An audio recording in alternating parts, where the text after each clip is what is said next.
He usurped the throne of Númenor.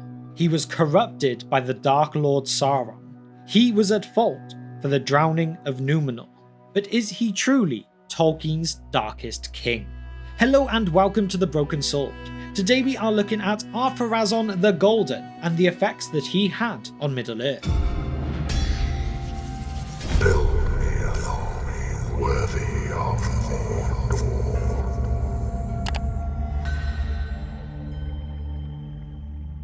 And Ar-Pharazôn said, "Who is the Lord of the Darkness?" Then behind locked doors, Sauron spoke to the king, and he lied, saying, "It is he whose name is not now spoken, for the Valar have deceived you concerning him, putting forward the name of Eru, a phantom devised in the folly of their hearts, seeking to enchain men in servitude to themselves. For they are the oracle of this Eru, which speaks only what they will. But he that is their master shall yet prevail, and he will deliver you from this phantom. And his name is Melkor, Lord of all, giver of freedom, and he shall make you stronger than they." His master of this darkness is the great enemy of the world, Melkor himself. As Morgoth's lieutenant in the battles of Beleriand, he would rebuild his forces at Barad-dûr, and grow powerful in the vanquishing of his former lord. Here he is encouraged, Ar-Pharazôn the Golden, already fearful of death, listening to whispers from a spirit of much greater power and cunning than he, capable of giving knowledge to men unavailable to them, and a being of many forms and guises, fair and vile. He could appear as an angel and speak the words of a demon, a subtle and clever one, so subtle in thought that he could whisper into the receptive ears so subtly the men would think the ideas to be his own. Tolkien describes him as having pure honey on his tongue. This is a striking image of a being with the gift of gab, charismatic and using it for greed, self-seeking pride and lust for power and domination. Characters who seek greatness for the sake of others often find it, and men who sacrifice themselves for friendship and their lives for love are among the great heroes of Middle-earth. They contrast with the violence and lusts of Ar-Pharazôn, a man utterly defined by his tyranny and his heeding of Sauron's advice in search of immortality. It is an old story, and goes all the way back to Gilgamesh, the world's oldest known story written down. The king Gilgamesh goes in search of immortality, and must face great perils, suffer the pain of his companion's death, Enkidu. He would seek out Upnapishtim, a man who survived a great deluge and flood, biblical in proportion, and he was spared by the goddess Inanna. Gilgamesh almost has immortality in his hands, and at the last moment, a serpent snatches it from him. Just like Frodo stood on the ledge in Mount Doom, Gollum's actions were described as an act of God. When Tolkien wrote about the core themes of The Lord of the Rings, what he said might surprise you. Stories, practically always, a human story is practically always about one thing, aren't they? Death. There is no such thing as a natural death. Nothing that happens to man is ever natural, since his presence calls the whole world into question. All men must die, but for every man his death is an accident, and even if he knows it and consents to it, an unjustifiable violation. Well, you may agree with the words or not, but those are the key spring of the laws of the ring. But I should say, if asked, the tale is not really about power and dominion. That only sets the wheels going. It is about death and the desire for deathlessness. So with that background now described, we will focus on the life and deeds of Ar-Pharazôn, the last king of Númenor and the driving force behind some of the darkest deeds ever done in Tolkien's legendarium. Ar-Pharazôn's search for everlasting life would lead to the downfall of Númenor and the direct intervention of Eru Ilúvatar, which culminated in the changing of the world. Tolkien gives us a hint at Pharazôn's later life when writing of the death of the 24th king of Númenor, Ar-Pharazôn's predecessor, Tar-Palantir, the Farsighted. What future horrors did he see that would weary him so? And it came to pass that Tar-Palantir grew weary of grief and died. He had no son, but a daughter only, whom he named Miriel in the Elven tongue. And to her now by right the laws of the Númenorians came the sceptre. But Pharazon took her to wife against her will, doing evil in this, and evil also in that the laws of Númenor did not permit the marriage, even in the royal house, of those more nearly akin than cousins in the second degree. And when they were wedded, he seized the sceptre into his own hand, taking the title of Ar-Pharazôn, Tar-Calion in the Elven tongue, and the name of his queen he changed to Ar-Zimrafel. The mightiest and proudest was Ar-Pharazôn the Golden of all those that had wielded the sceptre of the Sea Kings since the foundation of Númenor, and 23 kings and queens had ruled the Númenorians before, and slept now in their deep tombs under the Mount of Meneltarma, lying upon beds of gold. Ar-Pharazôn is likewise mentioned in Appendix A of The Lord of the Rings. Again, we see him introduced as an impatient, self-seeking man with endless ambition. Tolkien writes that, though Tamiriel should have become the 4th queen of Númenor, instead, the king's nephew usurped the sceptre and became Ar-Pharazôn the Golden, last king of the Númenorians, foreshadowing what would become his dark fate, and some of the vilest, most horrific events to ever befall the world since its making. In similar terms, he is first mentioned in the Silmarillion, where we read, "For Pharazon, son of Gimelcat, had become a man yet more restless and eager for wealth and power than his father. He had fared often abroad, as a leader in the wars that the Númenorians made then in the coastlands of Middle-earth, seeking to extend their dominion over men, and thus he had won great renown as a captain both by land and by sea. Therefore, when he came back to Númenor, hearing of his father's death, the hearts of the people were turned to him, for he brought with him great wealth, and was for the time free in his giving." Ar-Pharazôn comes from the line of Alros, twin brother of Elrond. When he departed Númenor to participate in the wars the king's men waged against Sauron, he was a great captain and commander of the Númenorian host. While he was in Middle-earth, he was known for his generosity, being generous for his wealth and lands, which caused the people to turn their hearts towards him, as Tolkien writes. But with endless ambition and greed comes a hunger that is nearly insatiable, and characters in Tolkien's world who are selfish, arrogant, and without empathy rarely have a happily ever after. Therefore he began in that time to smithy a great hoard of weapons, and many ships of war he built and stored them with his arms. And when all was made ready, he himself set sail with his host into the east. And men saw his sails coming out of the sunset, dyed as with scarlet and gleaming with red and gold, and fear fell upon the dwellers by the coast, and they fled far away. But the fleet came at last to that place that was called Umbar, where was the mighty haven of the Númenorians that no hand had wrought. Empty and silent were all the lands about when the king of the sea marched upon Middle-earth.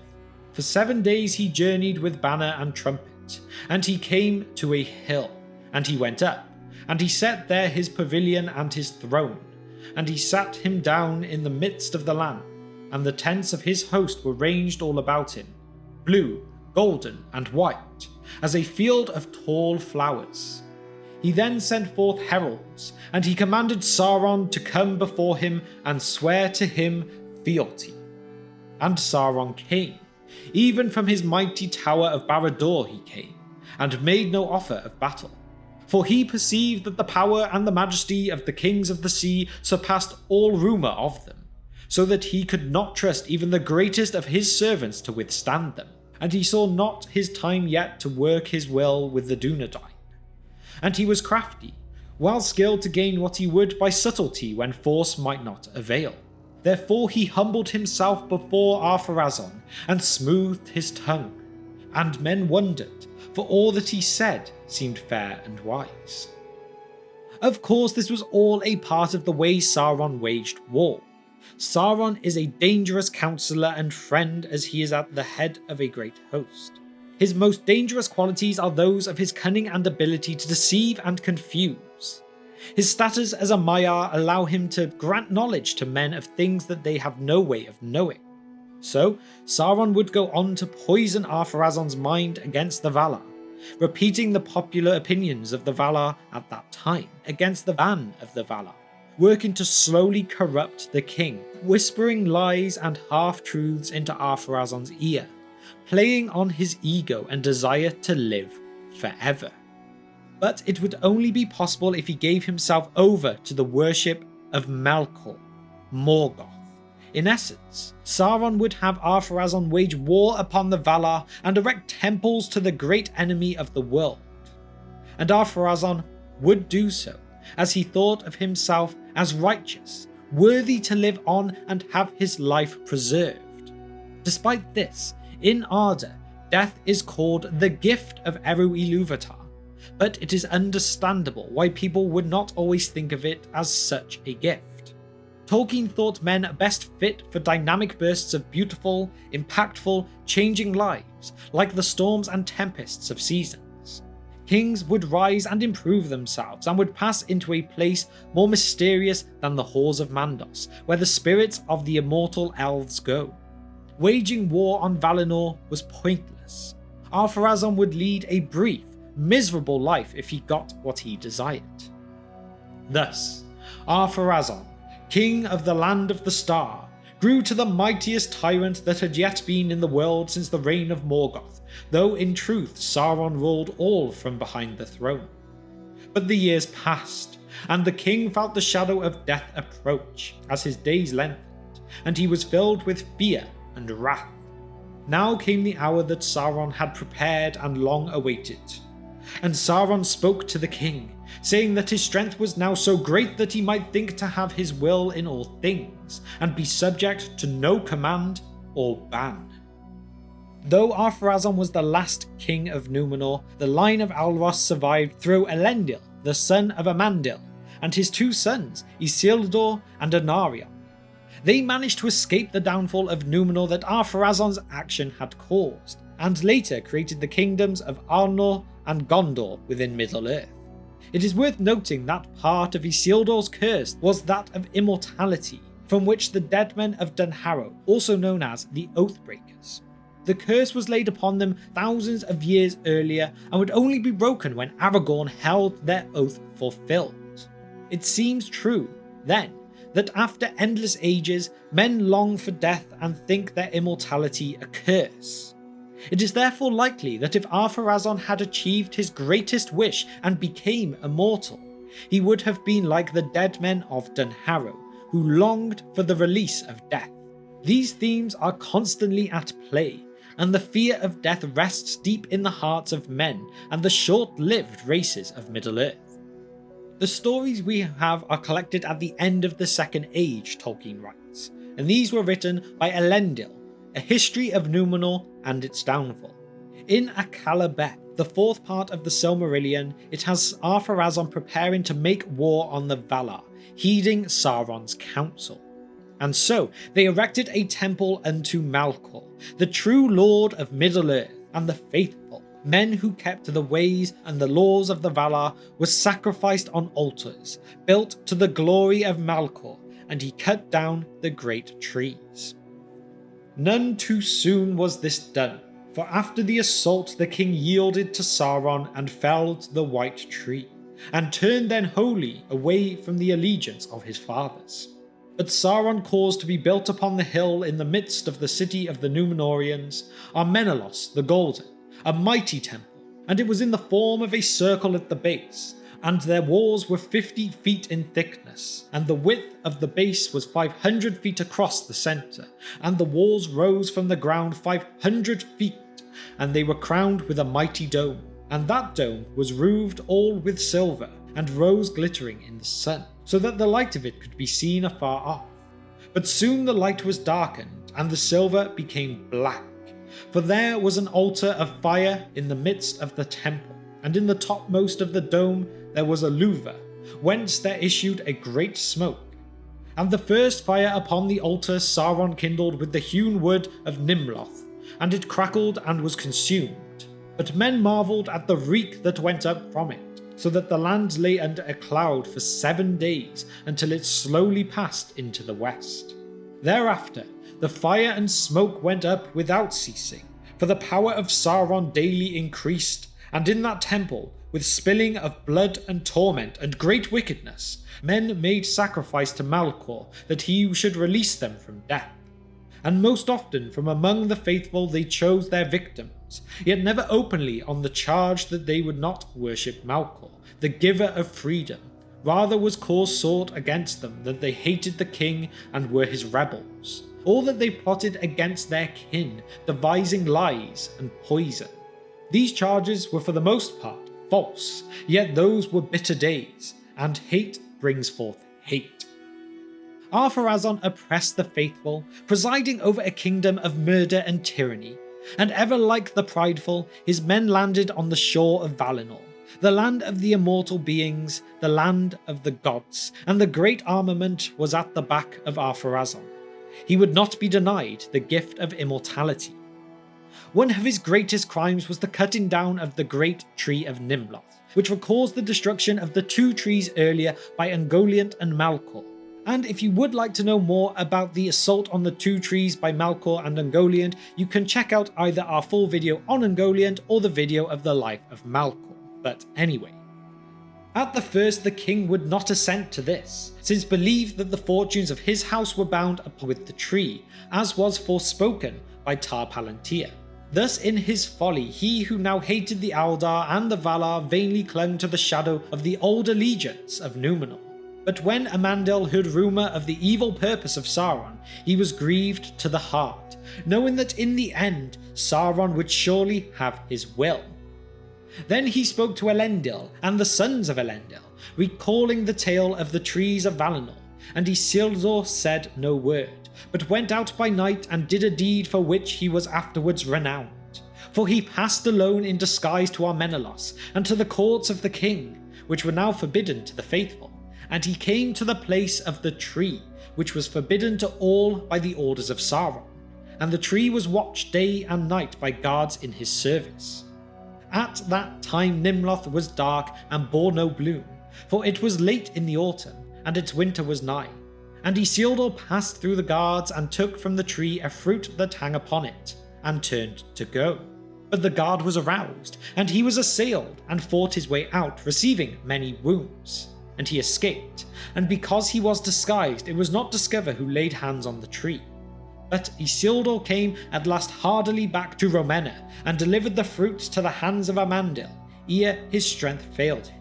Then the fruit was planted in secret, and it was blessed by Amandil, and a shoot arose from it, and sprouted in the spring.